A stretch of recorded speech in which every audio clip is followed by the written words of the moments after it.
Hello and welcome to Inside the Women of Denver, where we talk to local leaders about their successes, failures, and lessons learned on the journey to success. Today, I'm talking with Julie Larkin, who lives in Golden, Colorado, and just started an inspiring program called the Best Life Challenge, where she helps people feeling overwhelmed, scattered, and frustrated find the balance they really need in their lives. I was so attracted to Julie when I first met her, and I really am excited to introduce you to her energy through this show. Julie, I'm so glad to have you today. Thank you. Pleasure to be here. Great. So tell me about this overwhelm thing. I know I've felt it, and one thing I really want to understand is, why are people dealing with this right now? Is this something that is new for our time, or something that people have always dealt with? I think that's probably twofold. I think it's something that people have always felt. However, we are living in certainly unique times. I like to call it the big fat elephant in the room, or the new normal. When you ask somebody how they are, they don't say fine anymore. They say busy. So I'm a culprit. I'm guilty. Right. So, and I think that we're all feeling that. Not only we're feeling that in our own lives, because we're living in a culture that demands a lot more of us. There's a lot more input. Things are coming at us at all times, and that comes with its frayed nerves and that sense of overwhelm. But I think the thing that is sort of historic in all of it is that when we're not living in alignment with how we are strong naturally, when we don't get to have some fun for the love of God, if it's just a little bit too bogged down in ways in which we're not good or not strong, then we tend to feel overwhelmed or feel disconnected. So what's the first key for someone like me? I do a lot of stuff, and sometimes I don't always remember to take care of myself.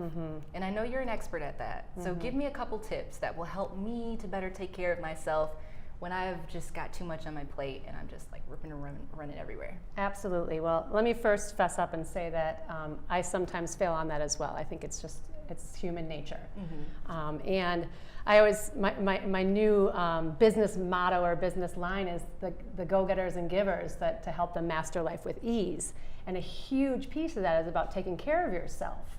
And for me, I can relate largely to this story, like yours, right? Of keeping ourselves very busy and going out there and doing and giving all of the time, and then arriving at states of overwhelm, or forgetting to take care of yourself, or forgetting to put yourself in the mix. My personal story was I was really, really, really darn good at it for a really long time, and my critical mass came in motherhood. You threw that one more thing on top, and I was like, pump the brakes. And then I had to get serious about it. And for me, it's a couple of things. Interestingly enough, human beings are the most, we habituate so incredibly easily. Right. Yet we habituate to things that are happening to us. So the Best Life Challenge, which is my latest group program, which really gets at one of the pillars of my work, is really positioned to help people succeed at creating a new habit, because it's challenging when we're the ones that are in charge of making it happen. So my advice is always little and often make much. So little doses of checking in with yourself, little ways of having fun, little ways of allowing yourself some love and some space are going to go a long way. It doesn't need to be a massive commitment, but it has to be a commitment. So Julie, how does one become a life coach? How did you get to this point in your life where you said, this is something I want to do? And then what were the steps you took to get to this opportunity? Great question. It's also something that I work deeply with the people who come and experience my work. I work with them on that. For me, the journey was where I finally came to realize that it was time to make my career out of what I was naturally good at and have always done. My whole life I've been a non-judgmental ear for both friends and strangers. And it's just a natural aptitude of mine. I'm crazy interested in people, and I've often called myself a strength spotter. I get to know somebody and I can immediately see how they're incredible, often a little bit more so than they can see of themselves.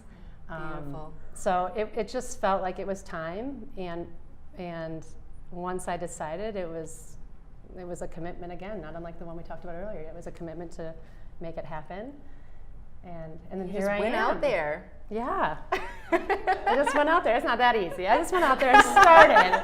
For everybody out there that wants to be a life coach, just decide and just get out there, Oh, right? no. There's going to be another question coming. What's that next question?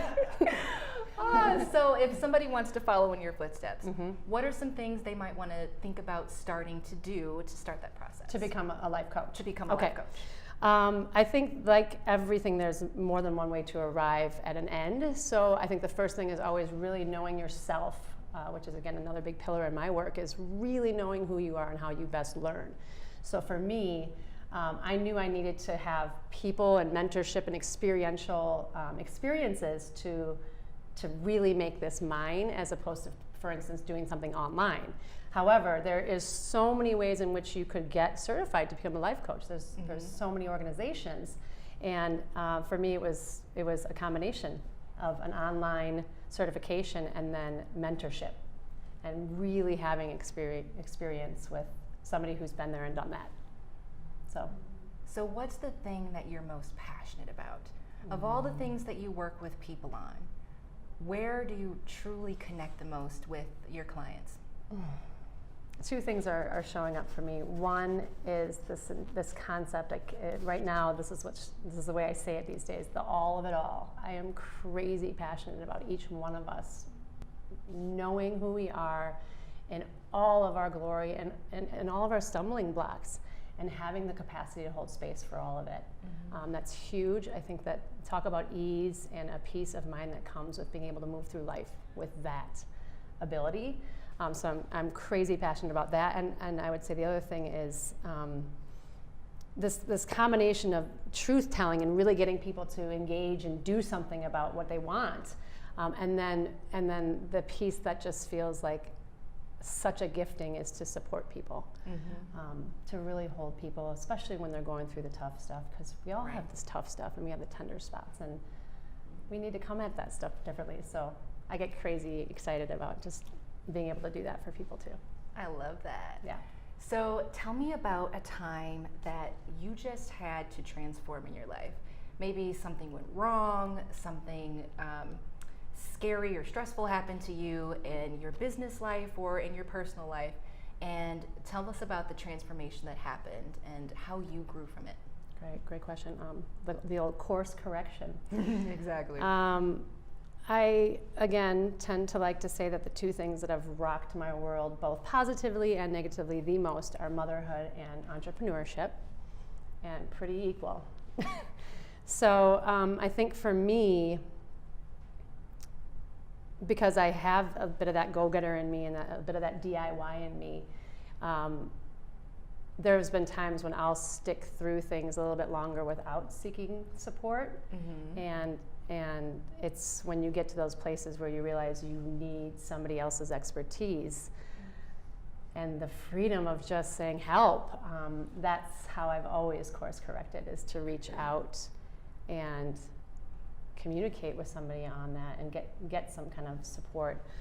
The other, for me, that's much more personal, that happens within me and my system, if you will, is being able to be incredibly present to what's happening in the moment.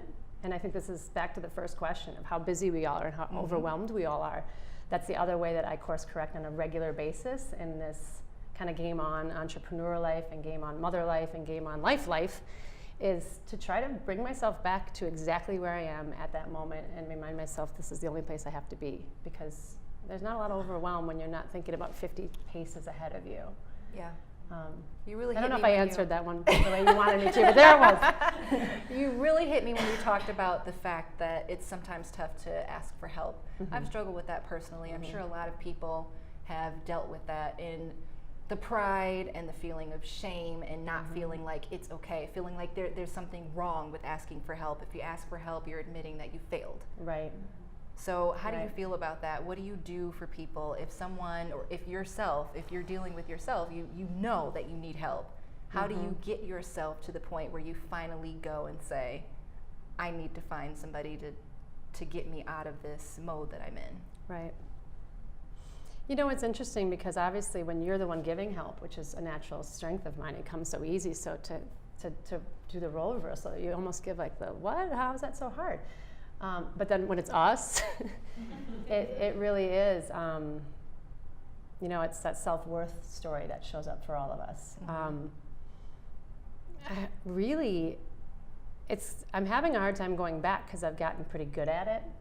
And asking for help? Yes, okay. because of the leaps, when you talk about the challenges in life. I mean, I think, again, motherhood was the first place where it was a necessity. It was just a necessity, and we don't live near family, so you just ask for help, and you need to. And then entrepreneurship is just a whole boatload of things that are not my strength, and I did not know what the hell I was doing. So that one took a little longer.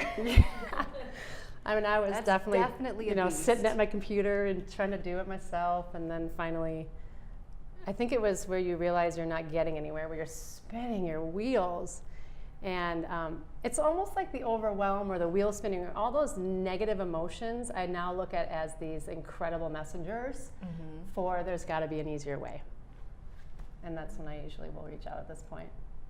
So you mentioned entrepreneurship, and now I gotta ask you some more questions about that. Entrepreneurship is a big one for me, and I know a lot of people are trying to start a business, or they've started one and they don't know what they're doing. What do you do when you don't know what you're doing? I mean, where did you reach out? Did you go to local organizations? Did you call a business coach? Yeah, combination. I would say that, and again, each person has to find their perfect mix, but for me it was, I needed to find my people. I needed to find people who are going through it. I needed to find people who were in it with me at that time, but really important for me to have people who had gone a little further. Because if I couldn't see that person who was a little further along the path than me, then it's hard to strive toward that. It's hard to see it and feel it and taste it, which I think you need. You need that kind of inspiration to keep going. So it was a combination. It was groups, getting into networking groups, much like Women of Denver is amazing for this. And then also just full-on mentorship and investing in myself. So I hired a business coach who could really hold me through the process, both strategically and all the personal blocks that show up. So great. That between those two, that was the magic. Yeah. And there are still days. There's definitely always those days. Yes. And for myself, I've actually there's local organizations like SCORE, and they have mentorship programs. So you go in and you sit down with someone that's been in business for a million years. And literally, I mean, the person I talked with, he had a resume. I just sat down and I said, "Okay, are you going to continue telling me everything?" He's like, "You're taking notes." Yeah, he felt like I really needed to know his qualifications all the way through. But he'd done so many things, and so it made me feel confident that I was in good hands with someone who had experienced business in different economic environments. Yes. That made me feel a lot more confident. He let me know that I was on the right track with some things, and then told me where I need to, kick myself in the butt in other parts. And those are the parts I didn't want to be kicked in the butt on.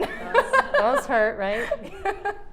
But of course, it's very valuable to have those coaches. So I'm glad that you reached out to a business coach.